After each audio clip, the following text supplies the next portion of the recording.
Hey guys, welcome back to my channel. For today's video, we are going to be doing my top books of 2023. So last year I rated every single book that I read, but I thought I would just do my top books for now, and maybe I'll do like my least favorite books of 2023 or something. So I have them all written down here and we're just going to go through them. If you want to see all of my top books from 2023, then just keep on watching. The first one is obviously Magnolia Parks. If you have watched any of my book videos, you know like I love the Magnolia Parks series.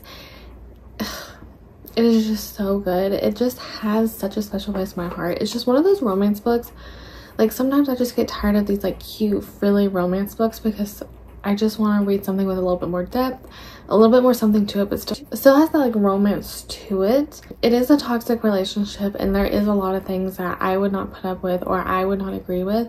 But like I've said before, like it's a book. Like I'm not reading it for it to be like a biography about someone's life. Like this is a book. It's just I'm so like connected to the characters. Like I still like think about these characters now, and I read the first two at the beginning of the year and I just recently read the last two like in the summertime, I think it was. I can't exactly remember, but they're so good. I cannot wait for Magnolia Parks. The last book in the Magnolia Parks of this I know is coming out in January, I think it is. If I can find the date, I'll put it in the screen, but I think it's January, and then I don't know how many is left after that. I just know it's the last ones with like Magnolia and BJ, but I literally cannot wait to read it. This is I just like love this series. It's just so good. I know a lot of people say it's like Gossip Girl but set in like London. I feel like it's like toxic friendships, relationships mixed with like found family, mixed with like mafia mob romance. And yeah, I just like love how like the Daisy Hates and the Magnolia Parks are all like interconnected, and then you kind of like things that happen in the Magnolia Parks books, you kind of pretty much reread them, and not reread them, but you reread some parts of it in the Daisy Hates and see it from like their perspective. I just love the series. I love the way that she writes characters. I love the way she builds up plots and character development. Like it's just I just love the series. Like the quotes from these books are just like, oh, they're so good. So yeah, I have ate that series up. I have recommended to everyone. I just love that series. Okay, next book is Powerless. So oh my god. So I read this book in November and I love this book. This is a 6-star book for me. Honestly, I don't know if there's any. Magnolia Parks and Powerless are like my top books of the year. I just absolutely love it. It has everything I love about like a romantasy. Like she did like, the author loosely based this book off like the Hunger Games, and I can definitely see some Hunger Games in it. And then Red Queen, which I never have read that. It makes me want to read it now because I just love this book so much. But I just absolutely love the banter in this book. The banter in this book is what makes this book for me. Like the things that this man says in this book literally has me like laughing, giggling, kicking my feet. Just I literally had things highlighted like on every single page at one point. Like it was just so good. I literally cannot stop thinking about this book. I have thought about it since I have read it. Genuinely, I probably have thought about this book like once a week since I have read it, and I read it in the beginning of November, and it's just so good. It's just so good. If you like fantasy, romance, it's pretty like easy fantasy. I don't think that it's like something you gotta put a lot of brain power in. Sometimes fantasy books can be very confusing. There's a lot of magical creatures and elements to it that are just hard to comprehend and hard to, like, you just gotta put a lot of brain power in. Sometimes with fantasy, I tell people like just vibe out with it, go with it. If you're not understanding it, you'll eventually understand it. It'll eventually like click. I will say this one was just a little bit slow in the beginning. Like it wasn't super slow, but there was like, I feel like the first few chapters were definitely like, you know, in a fantasy book, especially the first book in a fantasy, you're really building up to the characters, building up to the story, building like another world. So sometimes it makes like no sense in the beginning, but you know, it was just so good. So good. If you like the Hunger Games, if you've read Red Queen and you like that, if you just want another fantasy book that has such good banter and just wraps you up in these people, then I highly recommend Powerless. It was her debut novel. It was so good. I can't stop thinking about it. Like, literally 6-star read for me. I have the Prison Healer trilogy, so this was like a surprising 5-star read. The only person I heard talk about was Sarah Caroli, and I was just like, I don't know, she like said like the ending was crazy, so I was like, you know what, I'm gonna read it. I love this story. I really connect to the characters, and I know a lot of people say like the beginning of these stories are really boring, kind of not boring, but they're just really slow. I was not bored at all. I didn't find it super slow. I mean, I can see why some people might think it, but I actually really just enjoyed like slow drive up, I guess. It was a little bit slow in the beginning, but I really loved it. She definitely loves a crazy ending, something that you may see coming, may not, but it's just like a cliffhanger, like crazy ending. I really loved the characters in these books. I feel like I developed such strong feelings for the people in these books, and I just loved it. I enjoyed the read. They're pretty fast paced for me. Because they're only, I think all of them are about 300 pages, like a little over 300 pages, maybe 400. None of them are like super long. Sometimes fantasy can get to be thousands of pages, but they were a pretty quick read. I read the series pretty quickly, and the first book of this book is like you get sent to this prison that I think is called Azkaban. Put it in there if that's not right. But you get sent to this prison if you go against like the kingdom, if you're like a rebel. And it's pretty much a death prison. Like you either go and you die, or you live like a miserable like rest of your life. Like you cannot get out. It's impossible to like get out to escape. And most people die within like the first few days of getting there because the conditions are so rough. Hiva is the main character. She got sent there when she was 12 for because of her father, and she didn't want to leave her father, so she got sent there with him, and she was the prison healer, her and her father.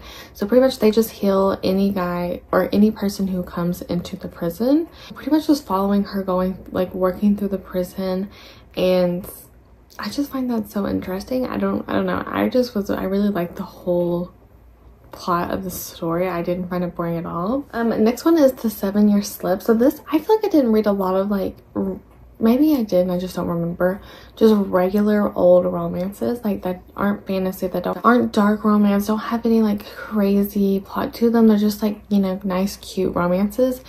I loved the 7-Year Slip more than I even thought I would, because sometimes when these romances have like kind of different or unique storylines, they just don't follow through really well. But pretty much the apartment, she is 7 years in the past, he is 7 years in the future. So she hasn't lived through this and he already has. So you're just kind of like following their love story and how they're going to overcome this apartment and come back together now, 7 years later for him.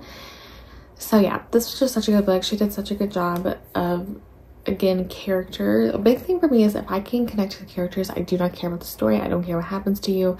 I don't care. But I really connect to the characters, especially since this is not a very long book at all. I think it's like 300-ish pages. So she did such a good job of making you connect to the characters, be intrigued of the story, and really carry through with this plot. And it's just such a unique romance. If you're just kind of getting tired of like the basic romances and you want to switch it up, this is such a good one, and I really love this book. The next one is a very similar book. This is The Unmaking of June Farrow.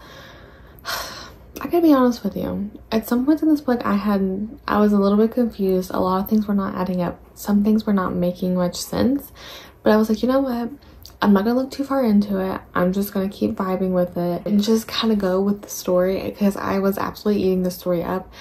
I don't know why. I don't know if it's just right book, right time. I got so involved with these characters, so involved with this book. It was just so... I just ate this book up. It was so good. I literally read it within a couple days, if that. Again, it was just such a unique story. I'm going to try my best to explain it, but again, there was some things in it that I do think were a little bit of like plot holes, or just like didn't really add up or didn't really make sense. But again, if you just kind of go with it, you'll love it. If you think too far into it, you might get a little bit confused. But like pretty much all the women in her family will at some point in their life see this red door, and if you walk through this red door, it will go, I think, I can't exactly remember, but I think like it will go to like a certain, it will go to like a different time of year. Her mom had, it's very complicated. It, like literally it's hard to even explain. I might just put the description on the screen and then you can just pause to read it, but pretty much you will just see this red door.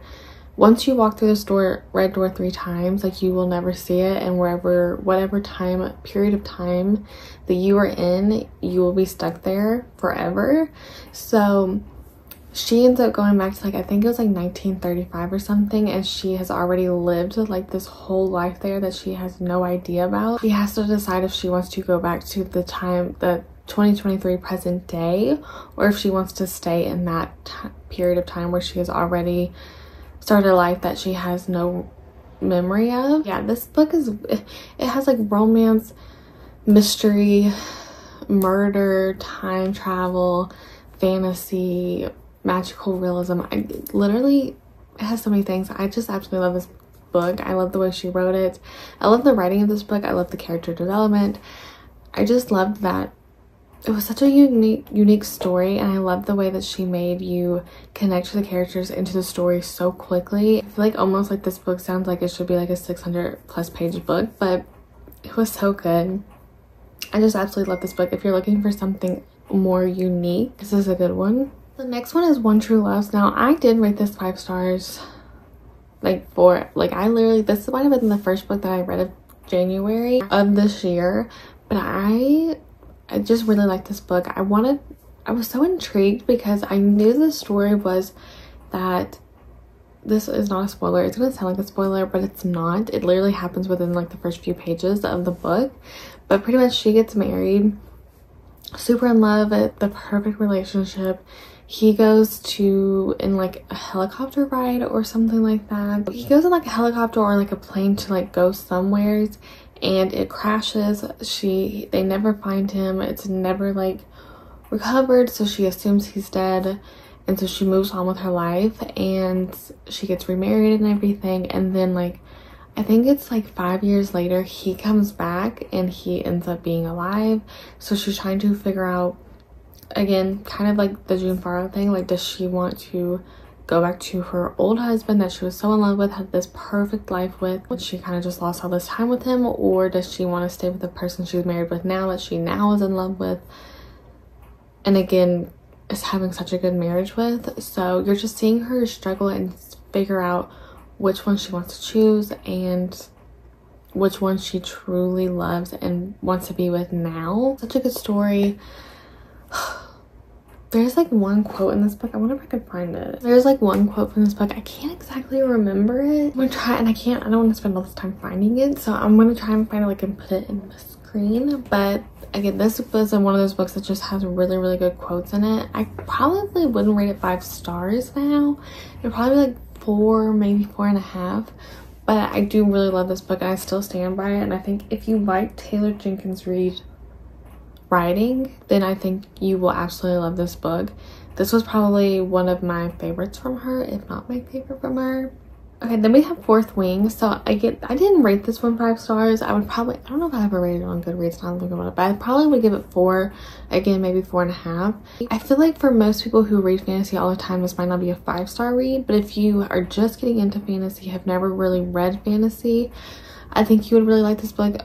Or Powerless. Honestly, I'd probably recommend Powerless over Fourth Wing, but both of them are very easy to comprehend. But I would say Powerless is probably a little bit easier of a read than Fourth Wing, because there again is some things in Fourth Wing I'm like, this makes absolutely no sense and kind of just seems a little too, what am I thinking, like a little bit too easy in a way, like things that just like was a huge big problem, and it seemed like it was solved, not easy, it was solved like very, I don't know how to explain what I'm trying to say. There were some things in Fourth Wing, and especially in Iron Flame, that I noticed that it was like some of the problems got solved very quickly. Almost was like so crazy that that was the solution. I don't know if what I'm saying makes any sense. I can't think of the word I'm trying to say, but yeah, there were some things in Fourth Wing, and especially in Iron Flame, where I was like, huh, that doesn't really make any sense. But I still really liked Fourth Wing. I definitely liked Fourth Wing better than Iron Flame, which I think most people did. Quadrants, like going through the writer's quadrant, was so interesting to read. I loved watching them, I loved reading them go through the obstacles. I feel like it was really easy to like imagine, and just it was just fun to read. It did remind me a lot of Divergent in the way that there's like quadrants, like there's like the scribe quadrant and like the writer's quadrant, and then there's the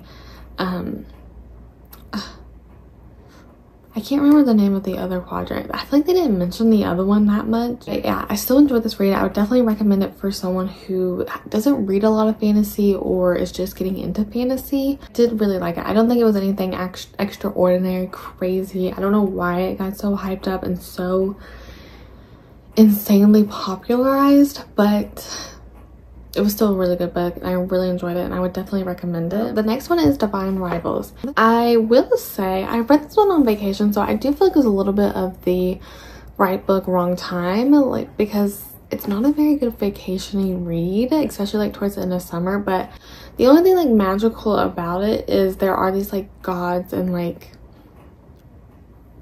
goddesses in them that you kind of get a little bit of like a side story with, but they're not like a main part of the story. I feel like they're gonna be a bigger part of the story come the second one.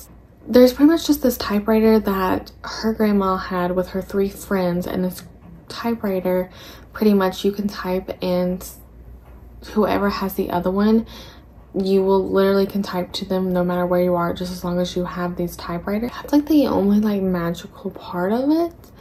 But I still really love the story. Again, that's just like the romance, and it was cute, even though I will say like the romance was heavy in it, but I don't think it was super heavy. Like it was definitely more of a calm fantasy magical realism book, just like a softer version of it. Like I'm hoping the romance is a little bit more heavy in the second book, because I feel like in the first one it wasn't super heavy. But I still really enjoyed the story. I really enjoyed the book. I feel like I'm doing a terrible job. It's just really hard to describe a book without spoiling anything, and I want to just make sure you can go in it like blind if you want to.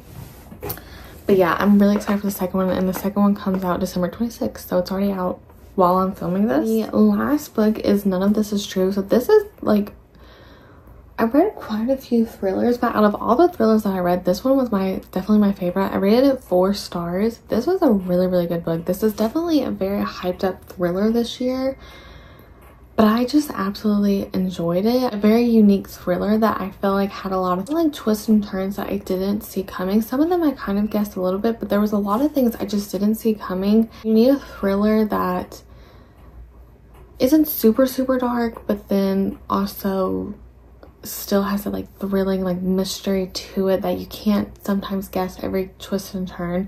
This is really good. I love Lisa Jewell's writing, so I had a feeling I would like this book. Those are all of my top books for 2023. Let me know what your top books were for 2023, and yeah, thank you guys so much for watching. I hope you guys enjoyed this video, and I'll see you in my next one. Bye.